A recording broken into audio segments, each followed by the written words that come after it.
Bienvenue à cette 4e édition du Retail Day que Roland Corporate a le plaisir d'organiser avec ses partenaires Bourse Direct et Meilleur Taux Placement. Et donc ce matin, nous avons le plaisir de recevoir le dirigeant de la société Hamilton, Gavin Alexander. Bonjour. Bonjour. Avec vous, on va parler investissement en private equity, investissement en société cotée, performance et modèle d'investissement. Donc merci à vous d'être venu ce matin. C'est vrai que vous représentez une classe d'activité un peu particulière puisque vous êtes une société d'investissement mais avec la particularité d'être cotée en bourse. Et donc est-ce que, Gavin, vous pouvez nous dire en quelques mots déjà qui est Hamilton, qu'est-ce que vous faites ? Alors Hamilton, effectivement, c'est une société d'investissement cotée en bourse. C'est l'issue de une douzaine d'années d'activité privée avant la cotation. Et pendant le Covid, on s'est rapproché de nos investisseurs, parce qu'avant, on faisait transaction par transaction. Et nos investisseurs nous ont conseillé de faire une société d'investissement cotée en bourse. Comme ça, leurs fonds d'investissement qui ne peuvent acheter que du côté pouvaient accéder à des investissements dans le privé, non seulement en Europe, mais au-delà de l'Europe, comme on a des investissements aux États-Unis, par exemple. Donc on a un monde global, mais pour l'instant, on est concentré sur l'Europe et les États-Unis. D'accord, donc cette volonté de se coter en bourse émane surtout de la part de vos investisseurs qui avaient besoin d'investir dans des sociétés cotées. Oui. Et j'imagine, donc là vous parlez d'investisseurs institutionnels, mais j'imagine que le fait d'être coté, ça ouvre aussi la porte à des actionnaires individuels qui nous regardent ce matin, de finalement pouvoir investir dans une société d'investissement comme un fonds private equity, tout en étant coté en bourse. Exactement, donc c'est exactement le même principe. On donne accès à des investissements dans le secteur privé qui deviennent certains cotés eux-mêmes. Aujourd'hui, on a 2 des 4 qui sont cotés. Et ce qu'on cherche surtout à faire, c'est de donner à nos actionnaires de la stabilité et un rendement sur le long terme. Donc on ne cherche pas de faire des profits énormes dans le court terme. On cherche plutôt à faire de la stabilité dans le long terme. C'est pour ça qu'on n'investit pas dans les startups. On avait essayé les startups avant et ça n'a pas marché du tout. Donc on investit dans les sociétés qui sont en croissance, qui ont un élément de l'activité dans la technologie, mais pas forcément la totalité. Et c'est la technologie qui emmène la performance de la société sur le plus long terme. Mais entre-temps, comme c'est des sociétés eux-mêmes en croissance, ça fournit la stabilité. D'accord. Alors, est-ce que vous pouvez nous dire pourquoi vous avez choisi à la fois d'investir, c'est vrai qu'on a l'habitude de voir des fonds de private equity qui vont investir que dans des sociétés non cotées. Vous n'êtes pas un fonds de private equity, vous êtes une société d'investissement, mais vous avez choisi ce modèle hybride à la fois d'investir dans des sociétés non cotées et dans des sociétés cotées. Pourquoi ce choix ? Donc on peut, mais on n'investit pas dans les sociétés cotées. C'est le résultat de leur cotation en bourse. Donc vous avez ça avant leur cotation. Donc on a investi quand c'était des sociétés privées. Ok. Quand eux-mêmes ils font leur IPO, ils sont cotés en bourse, on n'a pas l'obligation de vendre, parce que souvent la performance, ça suit le IPO, c'est pas forcément, on n'a pas forcément tout le bénéfice au moment de l'IPO, comme était l'exemple avec Miami International, qui a plus de doublé suite au IPO dans une période de 3 mois l'année dernière. Donc on investit principalement dans des sociétés privées qui eux-mêmes ont, comme c'est des sociétés qui sont déjà assez en croissance, la possibilité de se faire coter en bourse d'ici 2, 3, 4 ans. D'accord. Alors, ce qui est intéressant pour les actionnaires individuels français, notamment, puisque vous êtes donc une société cotée sur un marché français, qui est le marché Euronext Growth, c'est que vous investissez dans des sociétés avec un positionnement international très large. Vous pouvez nous dire un peu les zones sur lesquelles vous avez investi, les zones géographiques ? Donc, aujourd'hui, on a deux investissements aux États-Unis. On a donc c'est Exos, qui est une société dirigée par Brady Dougan, l'ancien PDG de Crédit Suisse, qui cherche à faire un peu de renouvellement dans le marché de banque d'investissement et de gestion de fonds. On a un investissement, on a encore une partie résiduelle, l'investissement Miami International Holdings, qui en fait c'était un des échanges non cotés, un peu comme Euronext, mais ils sont concentrés sur les options et sur plus l'obligataire. Et eux-mêmes se sont fait coter en bourse au mois d'août l'année dernière.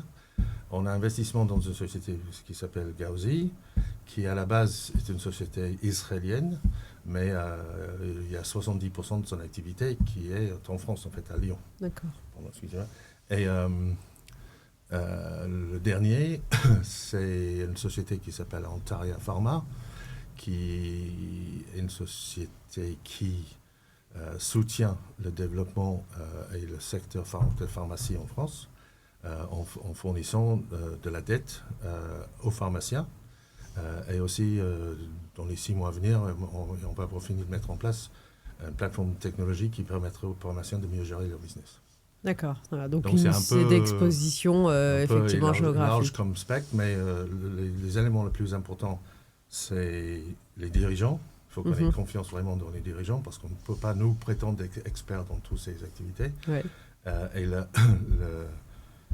l'évolution de la société, il faut que ce soit dans une période de croissance où on prend très très peu de risques en capital. D'accord. L'objectif, c'est la stabilité sur le long terme, donc on ne va pas rentrer sur des sociétés où il y a beaucoup de volatilité et beaucoup de risques. D'accord. Et c'est vrai que tout investisseur, même l'actionnaire individuel, a sa méthodologie pour essayer de découvrir des pépites qui peuvent se valoriser. Vous, chez Hamilton, dont c'est le métier, comment vous arrivez à détecter ces pépites de votre portefeuille ? Quelle est votre méthodologie ? Nous, on est plusieurs dirigeants, on est 3 principalement. On est dans le monde du finance depuis très très longtemps. Et on a beaucoup de connaissances et de contacts qui nous emmènent à des opportunités. Et aussi le fait qu'on soit coté en bourse et public, on reçoit assez régulièrement des gens qui nous approchent pour nous demander d'investir. Donc on n'a pas de mal du tout à trouver des opportunités. La difficulté, c'est de les filtrer et décider dans lesquels on va investir. Mais au niveau du pipeline à venir, c'est plus une question de filtrage que de chercher des opportunités. D'accord. Alors l'autre avantage, vous me disiez d'investir dans votre société par rapport à un fonds de private equity, c'est que justement, vous, chez Hamilton, vous souhaitez offrir à l'actionnaire individuel une liquidité régulière et des events, comme vous dites, de liquidité régulière, là où lors d'un fonds de private equity, il faut attendre, on va dire, la clôture ou l'échéance du fonds. Comment ça va se matérialiser, ça, concrètement, ces events de liquidité ? Donc, c'est un peu mathématique, en quelque sorte. C'est qu'aujourd'hui, on a 4 investissements et on a investi depuis 4-5 ans. On a notre première sortie, donc on a vendu la position en Miami International Holdings au mois de décembre. Donc ça, on a touché les bénéfices de la vente. Mais aussi, on n'investit pas que dans des actions. On peut acheter de la dette. Donc, en fait, le portefeuille, c'est un mélange de choses qui nous permettent, sur le long terme, sur les 3-4 prochaines années, de savoir à l'avance quand est-ce qu'on va avoir de la liquidité. Donc, on a l'avantage aujourd'hui d'avoir vendu une position à peu près à 3 fois notre niveau de rentrée. Bravo. Là, donc, on a la chance d'avoir un peu de liquidité pour réinvestir, mais en même temps, l'objectif, c'est de rendre le capital aux actionnaires. Et notre objectif, une fois qu'on a clôturé nos comptes, c'est un processus qui est en cours, de payer une dividende à nos actionnaires. Bien évidemment, il faut qu'on passe l'étape des comptables, des commissaires des comptes, etc. Mais c'est Donc la stratégie, c'est vraiment de pouvoir, lorsqu'il y a des cessions, de pouvoir remonter une partie de la valeur aux actionnaires. Et plus le portefeuille grandit, donc on en a 4 aujourd'hui d'investissement, on aura peut-être un jour une dizaine. Plus on a d'investissement, plus on aura d'événements de liquidité. Donc plus ces événements de liquidité sont plus rapprochés, plus on aura la possibilité de payer des dividendes. Bien sûr. D'accord. Alors, une autre particularité et un point très important, et d'ailleurs, on a eu des questions à ce sujet de la part des actionnaires individuels, c'est que l'avantage d'être coté en bourse, évidemment, pour l'actionnaire individuel, c'est d'avoir accès à toutes ces pépites non cotées que, en tant que professionnel, vous pouvez détecter. Mais c'est vrai que pour eux, ce qui est important, c'est d'être coté et d'être éligible au fameux PEA, PME. Donc, vous me disiez, a priori, que aujourd'hui, vous ne l'êtes pas, puisque votre siège social n'est pas en zone européenne, Exact. mais vous avez le projet de transférer et donc très prochainement vous pourriez devenir éligible au PEA-PME. Alors oui, parmi nos objectifs, on a atteint la plupart, donc la première sortie de l'investissement, j'espère la possibilité de payer une dividende pour les actionnaires qui nous ont suivis jusque-là.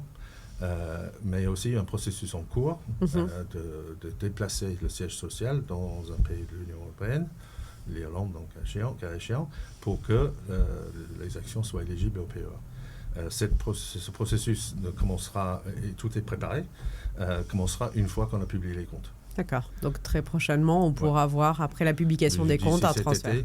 D'accord, d'ici cet été. Donc ça sera un point très important pour ces actionnaires qui, évidemment, pourront mettre la valeur Hamilton dans leur PEA. Oui, ça va prendre un mois ou deux après la publication des comptes. Très bien. Vous nous avez parlé de toutes ces étapes, ces 4 investissements. Qu'est-ce que vous pouvez dire sur les prochaines grandes étapes de la stratégie d'Hamilton pour les années à venir ? Bon, il y a le déplacement en zone européenne. Oui. Et on a le projet. Déjà, si on peut, et on a l'intention de le faire, payer une dividende.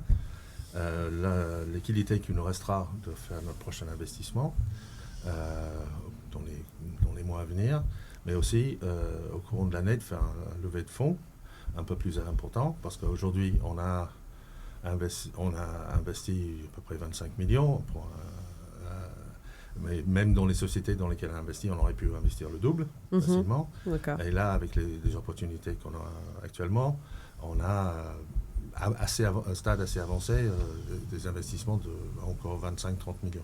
Donc, on va passer le stade des publications des comptes, le changement de domicile, et on va faire un levée de fonds un peu plus important au cours de l'année.